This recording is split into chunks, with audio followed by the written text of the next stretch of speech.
The next morning, Ana received an email flagged urgent from the Dean of the Institute of Oceanography.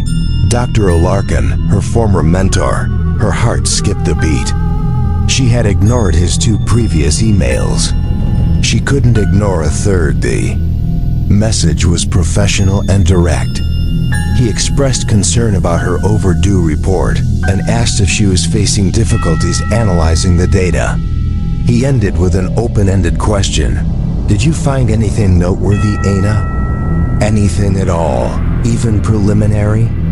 Ana knew this was a polite ultimatum. She couldn't stay silent forever. With trembling hands, she typed a reply, choosing her words carefully. She didn't lie outright, but she twisted the truth until it was nearly unrecognizable. Dear Dr. Alarcon, she wrote, the data is complex and contradictory. My current hypothesis is an unknown extremophile fungus, possibly dormant in sediment layers, releasing a potent neurotoxin into the aquatic environment. This explains the self-destructive behavior of aquatic species. I'm still processing the data to confirm this hypothesis. I apologize for the delay. She hit send before she could second-guess herself. Minutes later, her phone rang. It was Dr. Alarcon's number. Ana. His warm but serious voice came through. I just read your email. A fungus? Neurotoxins? It sounds vague, not like you at all. You've always been one for specifics, for concrete evidence. I need more time, sir, Ana stammered, feeling like a student being grilled. I understand, he said, pausing. I'm just worried. In my earlier emails, I mentioned unpredictable factors. Sometimes, what we find doesn't align with what we've been taught. Are you sure you're okay, Ana? That question, laced with genuine concern, made Ana feel exposed. I'm fine, sir, just tired. After the call, a wave of anger and helplessness crashed over her. She was a scientist. Her job was to observe, analyze, and report the truth. But the truth she knew was insane. She went to the box containing the last remnants from the trip. Not the water samples, she destroyed those obsessively. These were safer artifacts. A piece of rotting wood from a tree on the island. A fragment of broken plastic from a doll. She placed the plastic under the microscope, not to find answers, but to find an excuse. She hoped to see scratches, bacterial corrosion, anything normal to cling to prove her memories were exaggerated, that the microscope didn't lie. At maximum magnification, at the edge of a fracture, she saw it. Polymer plastic cells and organic keratin-like structures didn't just sit side by side, they had fused. The boundary between them was blurred, forming a hybrid structure, a form of matter that shouldn't exist. It was data she couldn't process. A truth her science had no name for. Her failure to find a logical escape pushed her deeper into paranoia's spiral. She began cleaning her apartment frantically, scrubbing every surface as if erasing an invisible filth. Then, she couldn't take it anymore. She grabbed her phone. It's me, Mateo's voice answered after the first ring. He was used to her sudden calls. Do you dream? Ana asked, her voice urgent, skipping pleasantries. Dream? Mateo sounded surprised. Yes, dreams. About the island? The dolls? A pause. No, Ana, I don't dream. What about sounds? She pressed, relentless. Do you hear scratching? Whispers? Even faint ones? This time, she sensed worry in his silence. Her paranoia was starting to infect him. But then his voice, hardened not with irritation, but with deliberate reassurance. Ana, listen to me, he said, using the teacherly tone from their boat days. There are no sounds, just cars and barking dogs here. We destroyed it. It's gone. He paused, letting his words sink in. What's talking to you now is only in your head. Take a deep breath. Hear me? Breathe in. Aina obeyed mechanically. She inhaled deeply, her taut chest loosening slightly. Good, Mateo said. It's over, Aina. It's really over. She leaned against the wall, eyes closed, clinging to his words like a drowning person to a plank. He had become her anchor, the barrier between her and madness.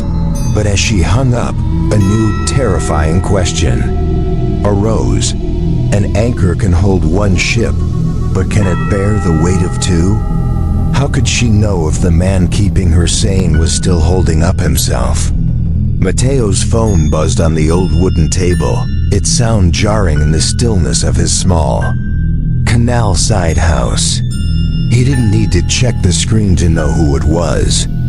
For 3 weeks at this time of day, the phone would ring. He was sitting on the porch, a small knife in hand, whittling a piece of wood. It was how he kept his hands busy and his mind quiet. He glanced at the phone, letting it buzz a moment longer, then slowly stood, wiping his hands on his faded jeans, and stepping inside, he looked at his arm before answering. The scar was still there. No longer a glossy patch of dead skin, it had become a pale pink mark, like a healed burn. Sometimes it itched a deep, unreachable itch beneath the skin. Each time, a chill ran down his spine. A constant reminder. He picked up. He heard the panic in Aina's voice, though she was thousands of miles away. He heard her ask about dreams, about sounds, and he did what he had to do. He became the wall she needed. Aina, listen to me, he said, his voice low and steady, a steadiness he didn't feel. There are no sounds, just cars and barking dogs here. We destroyed it. It's gone. He lied. The truth was, he dreamed every night. Not vivid dreams like Aina's. His were abstract. He dreamed of being underwater, in thick darkness. Something soft with thousands of tendrils wrapping around his legs. He never saw its face, only felt its endless hunger. The truth was, sometimes at night, when everything was quiet, he heard sounds. A creak on the tin roof that wasn't the wind. The water lapping the canal sounded like whispers. He'd lived here his whole life. He knew every sound of this place. These were new, but he couldn't tell Aina that. He could hear the fragility in her voice. She was a woman on the edge of a cliff, and he knew a sliver of truth would make her fall. He felt a heavy responsibility. He was the one who'd taken her to that island, and he was the only one left who could keep her from sinking into madness. If one of them had to be strong, it had to be him. It's over, Aina, he repeated, as much to himself as to her. It's really over. After hanging up, Mateo stood in the dark room for a long while. The strength he'd projected over the phone was gone, leaving only a tired man. He walked to the kitchen cabinet, poured a glass of tequila, and downed it in one gulp. The burn in his throat briefly chased away the cold. In his soul, he wasn't a scientist. He didn't understand DNA or parasites. He only knew what his eyes saw and ears heard, and he'd seen a nail grow from plastic. He'd felt his flesh change. He couldn't forget that. He stepped back onto the porch, sat down, and picked up the wood. But instead of whittling, he stared at his hands. The calloused, rough hands of a working man. He slowly turned them over, then back. He spread his fingers, inspecting them under the dim yellow light spilling from the house. He searched for a change, a strange sheen. The faintest glimmer, an anchor needs its own anchor. And in the silence of Xochimilco's night, Mateo realized he was utterly alone. He was the lighthouse keeper, trying to shine a light for Aina's ship, while his own lighthouse was slowly being eroded by the dark. 2 months passed, and a warped semblance of normalcy took shape for Aina. Each day revolved around two fixed points, the 7 a.m. call and the 10 p.m. call. They were lighthouses in the long, foggy haze of controlled paranoia. She had submitted a preliminary report to the Institute, so vague and incomplete it was nearly useless. Dr. Alarkin hadn't called again, but she could sense his disappointment in his brief, perfunctory emails. She had isolated herself, turning her apartment into a fortress and the lab into a sanctuary. She spent her nights on what she told herself was research. She devoured hundreds of scientific papers on extremophile fungi, algal blooms, anomalous geological phenomena.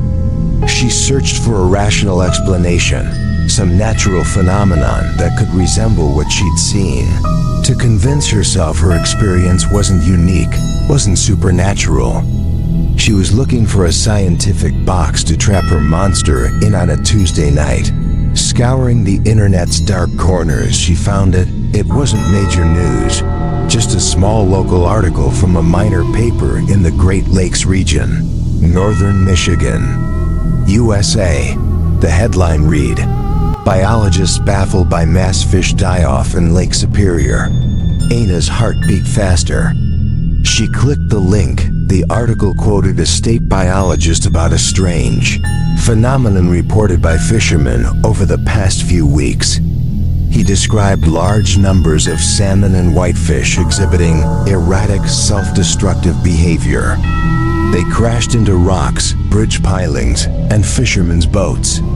Initial tests for toxins in the water came back negative and his throat went dry.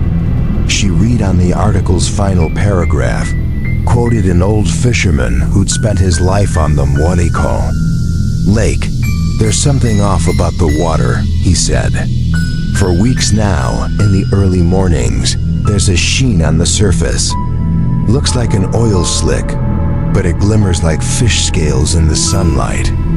Glimmers like fish scales, not self-destructive behavior. The phrases leaped off the screen, identical to what she'd read about the Xochimilco syndrome months ago. Eerily identical, no. Aina shook her head, trying to quell the rising panic. It was just a coincidence.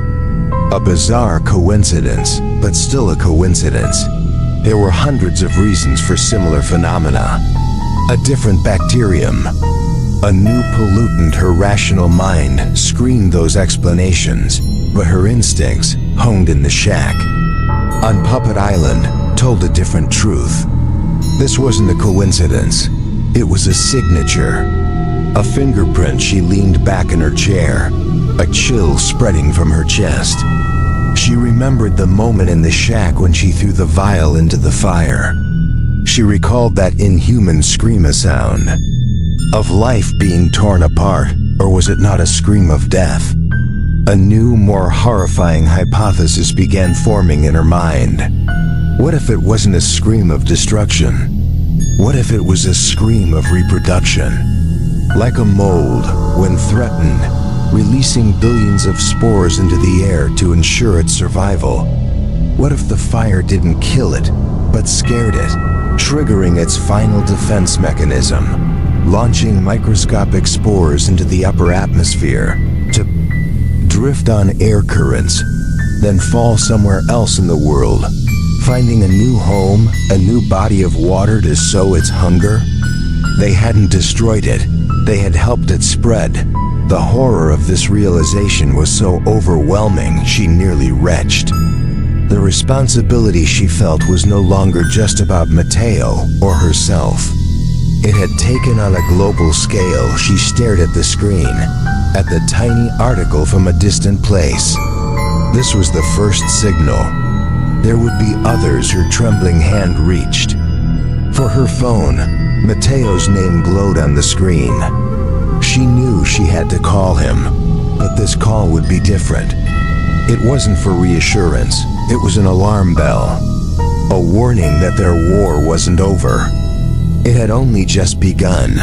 On a far larger battlefield, calling him meant shattering the fragile peace they'd both struggled to build.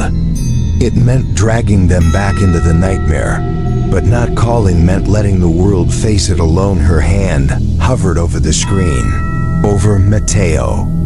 Part of her screamed to turn off the phone, delete the article, forget it, and keep living in the brutal peace she'd fought so hard to maintain.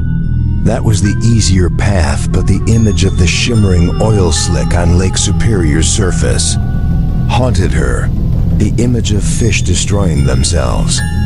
If she stayed silent, she wasn't just a failed scientist, she was complicit. The weight of silence was heavier than the weight of truth. She took a deep breath and pressed call this time. She didn't rush. When Mateo answered, his voice carried the familiar relief of hearing her, a relief she knew she was about to shatter. "Ana, what's wrong?" "It's not our usual time, I know," she said, her voice eerily calm, even to herself. "But I found something. You need to hear this." She told him about the Michigan article.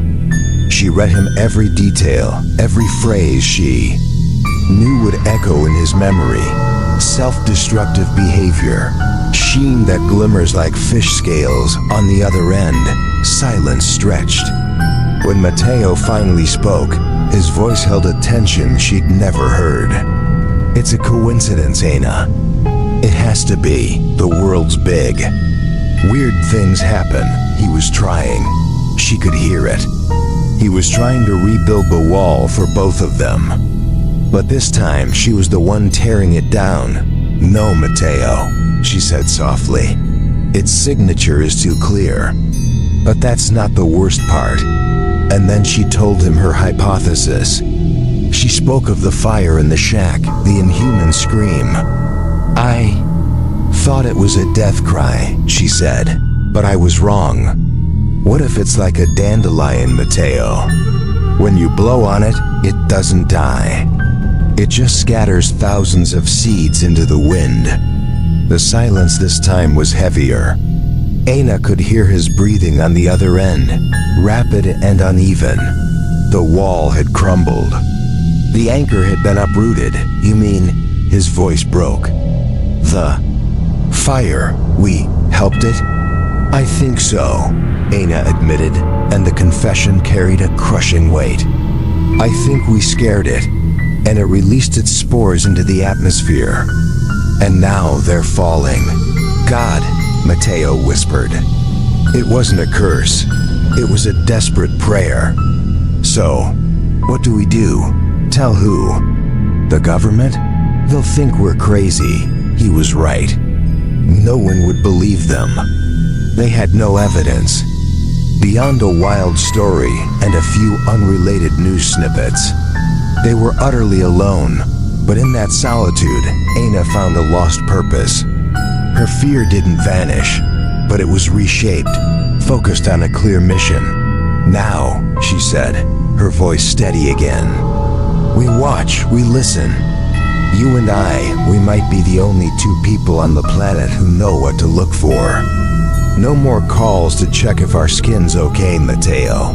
She took a breath. "We're the sentinels now. We'll monitor news from around the world. Any report of strange ecological events, any folklore about cursed waters, any odd signal. We'll collect them. We'll find its pattern." They were no longer two victims trying to survive. They had become a two-person organization, a global observatory for a supernatural plague. Mateo was silent for a long time, digesting the new burden Ana had placed on their shoulders. Finally, he let out a long breath, one of acceptance. "Okay," he said, his voice weary but resolute. "We'll watch." They hung up. Ana sat in the darkness of her room, but the loneliness was gone. It had been replaced by something heavier, a shared responsibility. Her fear was no longer hers alone. It was their burden now, and as she looked out her window at the sleeping city's lights, She no longer felt like a victim on the run. She felt like a sentinel beginning her watch. A watch that might last the rest of her life. In the shadow of my archive, a new horror stirs. Date to listen.